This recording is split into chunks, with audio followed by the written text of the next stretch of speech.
Well, we've got off to a good start. Note that, please. Well, that was brilliant. That was a conversation. Yes, Yeah, but it was starts like that. It's as good as it gets. Maybe at Christmas we'll try something else.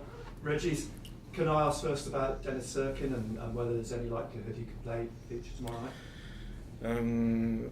He's okay now and ready to train, but because he missed 2 weeks and we have other solutions in squad right now, we don't have to rush the process. I trust Dennis, it's very important for us, but at the minute it should be too risky to use him tomorrow. Yeah. And in terms of those other solutions, one is obviously Adji Elise can come in at left back, Hume's back now as well, or as the other night you played Luke at right back and Trey at left back. There is a scenario, of course, that what happens with Luke O'Nien, because he could be seen with Hume fit and Serkin fit, and with Meppen and Ballard as your two centre backs. What role do you perceive for Luke? It's still very important for the team. So at the minute he's in the squad, he's doing very well. So at the minute it's a good problem for me because if we have more depth in the squad and with different style of play, we can manage different solutions. So far we didn't use so much our 5 substitutes, and I think it was because some of the players are talented but not really ready for that level of competition, and they need minutes and they need experiences. But with back 4 like that, plus Dennis, plus Trey and so on, and we have many options, and we know that the level of experience is perfect, and we can manage different style of play with different triangles. So for the opposition, if we struggle to find spaces or unbalance, and we can change with another player, the triangle will be functional out in position, but with a different dynamic. Could be a good option for us. And what was your thinking on Tuesday on playing Trey on the left and Luke on the right hand side? It was a new experience for me. And not for them, because they used to play like that before. So I spoke with the staff, and they said that it was a good option, and I trust them. And I think they played well, even if we didn't score.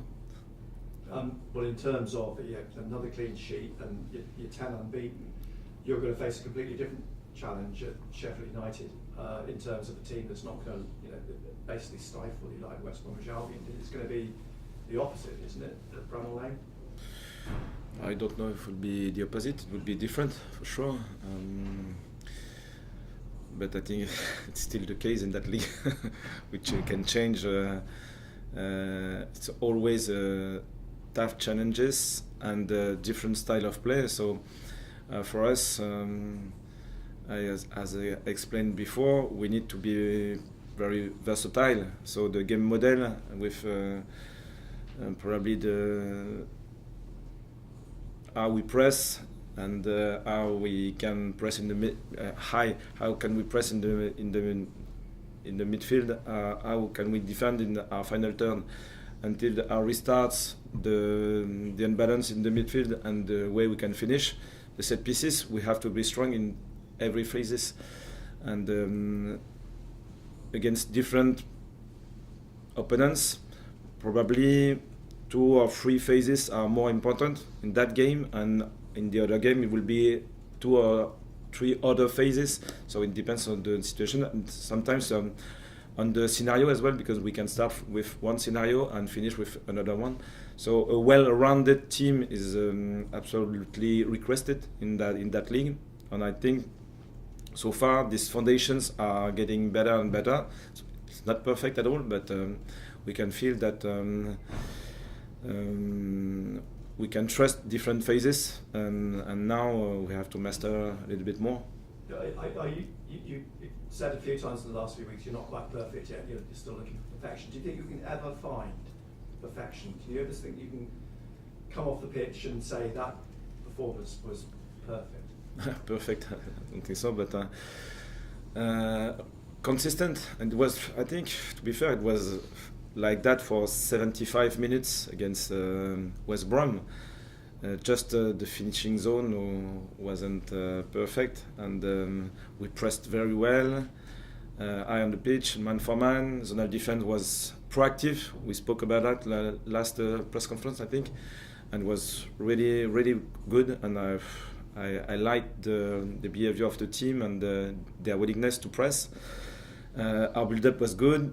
We created chances and balance, and the finishing zone wasn't good enough because we had 5 or 6 opportunities to score. So probably now we have to be more clinical, and we have to create more chances. So this is the two elements we could improve, and our set pieces obviously still a good option. We scored at Millwall, but we didn't score in that phase against West Brom. Sheffield United, their home record, you'll know it. Last 7, they've not conceded a goal. They've won all 7. Does that excite you as a coach, or does it sort of frighten you a little bit? No, first sight. It's still football, and I think we have a strong team. We can manage different situations, different scenarios, and we are really excited by that new challenge, and ready to go. Ready, yeah. I mean, technically, looking at where Sheffield United in the table, you in the table, Bramall Lane, it's going to be almost it's a Premier League match in all but name, isn't it? Still in the Championship. I hope so one day that it will happen, but at the minute it's still a Championship game. And yes, a good challenge, very very exciting. New scenario, new elements to master probably, and different style of team. But we need strong opponent to grow up again. We need stronger opponent to find our limits and to push and to recognize that we are doing well as well, I think, because sometimes when we struggle with 5 draws in a row, we can see that it's not perfect. But we played at Millwall, very tough place. We played against West Brom, and we did well, even if we didn't win. But at the end, we were really we faced with the challenge. So this new challenge in that mindset, I think, is very interesting for us. You mentioned Dennis. Is everyone else okay? Yeah, they are okay. This phase where you've got this unbeaten run, but must be frustration with not getting the victories that you've been so close to. Yeah. How do you assess it? Is it good you've got the clean sheets? Is it bad that you're not getting the wins? Or it's not that simple? No, it's not simple. It's still, yes, I think just after the game, from an emotional point of view, it's still difficult because we did well, and obviously, for example, the last game against West Brom, it was really a good team, and and we managed that game like we wanted to manage it. So we knew how we could win that game, and we were just on the edge to do it. And we could have lost even at the end because of their one counter attack. And football is like that. So sometimes you deserve to win and you don't win, and sometimes you don't deserve to win and you win. So it's like a balance, and probably the staff and the more experienced players are there to explain that just keep the balance and keep the consistency and trust your game model, trust your players, trust your team, because we are doing well, even if this period is more difficult. Do you think that frustration of not getting the wins that you were close to, is that motivating the players? How have the players responded to that? I think so. But if we can find an extra energy, keeping the same level in the other side of the game, it's the right balance, because we don't have to rush our process as well. Football is like that. So if we want to implement new ideas and we can create a new imbalance in what we built before.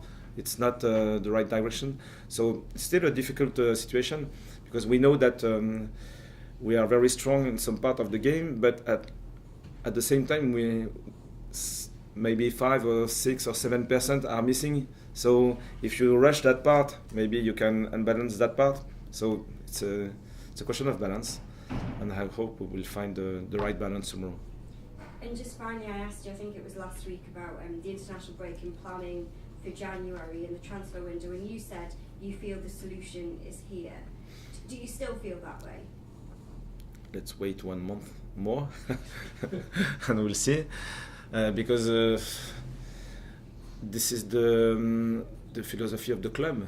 We believe in the development of and the improvement. We have young players, so we know that for most of them, when they came in here, they were not ready, but we are here to help them to grow, and we believe that it's possible.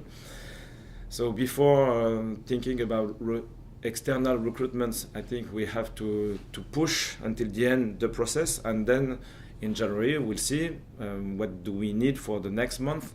Are they ready to be competitive with us, or they need more time? This will be our thoughts, and we'll have to make a decision at that moment.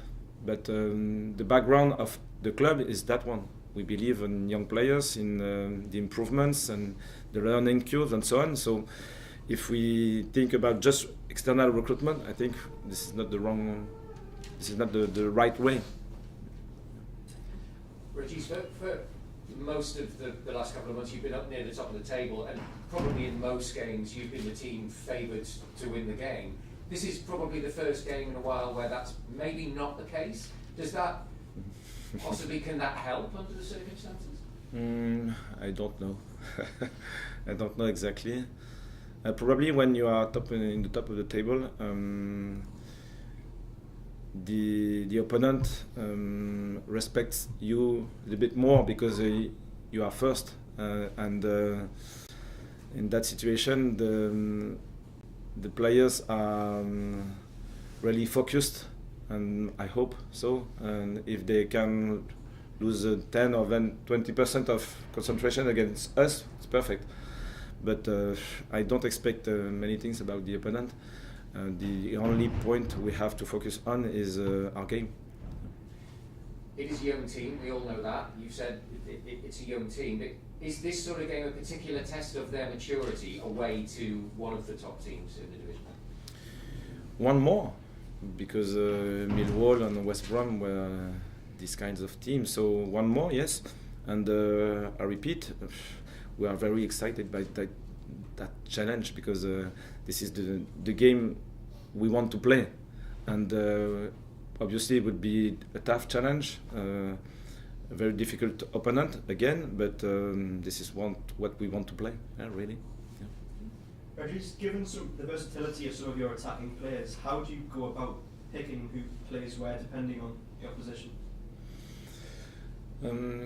We are still finding out the different qualities of our players, because they are young, and I'm still, for some of them, in a period to discover what they are able to do in different positions. So it was the case, for example, for Luke and Trey, because it was the first time for me in these positions.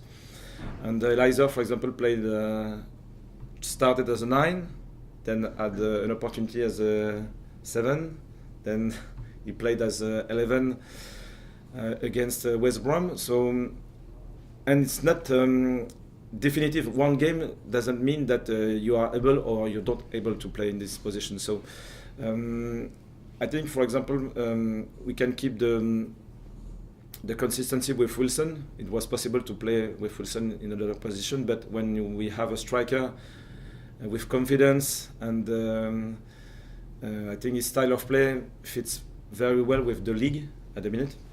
We don't have to change, but for others, and depends on their own dynamics, it's possible to change and to give them minutes, try, watching what happens against one opponent in a specific scenario, and we can gain experiences for the players and for the staff as well. And then it's a question of management during the game. So I don't know before what will be useful.